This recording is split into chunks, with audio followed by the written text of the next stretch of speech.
तुम्हाला भविष्यात मोठी रक्कम जमवायची असेल तर तुम्हाला बचत करावी लागेल। दर महिन्याला थोडी थोडी बचत करून तुम्ही कुठेतरी गुंतवू शकता। आज गुंतवणुकीसाठी लोकांसमोर पुष्कळ पर्याय आहेत, पण अनेकांना गुंतवणूक कुठे करावी हे माहित नसतं। काही लोक एफडी मध्ये गुंतवणूक करतात तर काही लोक म्युच्युअल फंडात। आज आम्ही तुम्हाला या प्रश्नाचं उत्तर देणार आहोत। गुंतवणुकीसाठी या दोन्ही ठिकाणी अगदी 500,000 रुपयांपासून सुरुवात होते। त्यापैकी आरडी तुम्ही बँक किंवा पोस्टात सुरू करू शकता। म्युच्युअल फंडात जर तुम्हाला गुंतवणूक करायची असेल तर त्याला डीमॅट अकाउंट लागतं। आरडी आणि एसआयपी दोघांचे फायदे आणि तोटे आहेत। यासाठी आम्ही दोघांमधला फरक सांगणार आहोत, जेणेकरून तुम्ही योग्य ठिकाणी गुंतवणूक कराल, ज्यामुळे तुम्हाला योग्य ठिकाणी गुंतवणुकीचा मार्ग मिळेल। या दोघांमधला फरक जाणून घेण्यासाठी आपण गुंतवणूक सल्लागार रुचिर थत्ते यांच्याशी सविस्तर बातचीत करणार आहोत। रिकरिंग डिपॉझिट हा बँकेनं एक निर्माण करून दिलेला पर्याय आहे, ज्यामध्ये आपण महिन्याच्या महिन्याला एक अमाउंट भरू शकतो। त्याचबरोबर एसआयपी मध्ये सुद्धा आपण मंथली इन्स्टॉलमेंट्स भरतो। तर एसआयपी आणि आरडी मध्ये फरक काय? एसआयपी म्हणजे सिस्टमॅटिक इन्व्हेस्टमेंट प्लॅन, ज्याच्यामध्ये आपण एसआयपी मधून म्युच्युअल फंड्स मध्ये म्हणजेच शेअर बाजार आणि त्या रिलेटेड असणाऱ्या गुंतवणुकीमध्ये इन्व्हेस्ट करतो।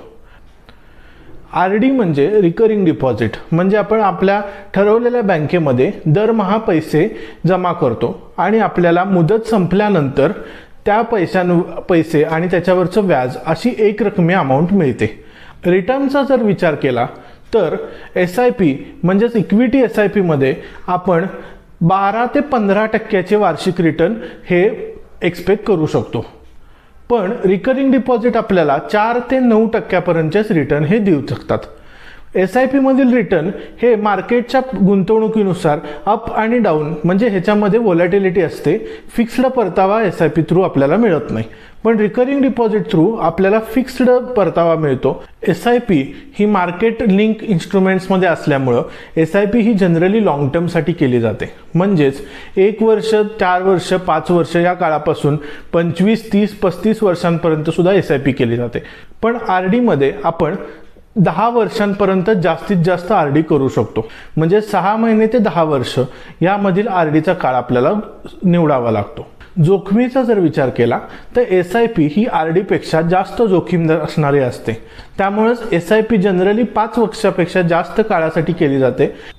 टॅक्सेशनचा जर विचार केला तर आपण एसआयपी मध्ये जे पैसे गुंतवतो ते 1 वर्षापेक्षा जास्त काळ गुंतवले तर त्याच्यावर long term capital gain tax 10% लागतो, आणि 1 वर्षापेक्षा आधीच्या काळात जर आपण पैसे काढले तर short term capital gain tax हा 20% आपल्याला लागतो।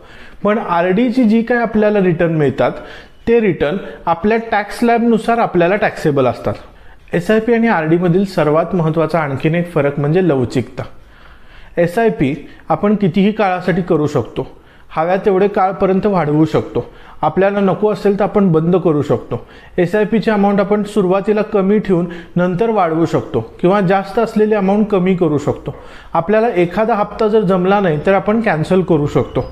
हप्ता बाउन्स झाल्याचे एसआयपीचे कोणतेही चार्जेस आपल्याला म्युच्युअल फंड कंपनी आकारत नाही। अशा प्रकारच्या अनेक लवचिकता या एसआयपीच्या माध्यमातून दिल्या जातात, पण आरडीला ठराविक जी काही अमाउंट आहे ती तेवढी भरावीच लागते, नाही भरली तर बँकेची पेनल्टी चार्जेस लागतात।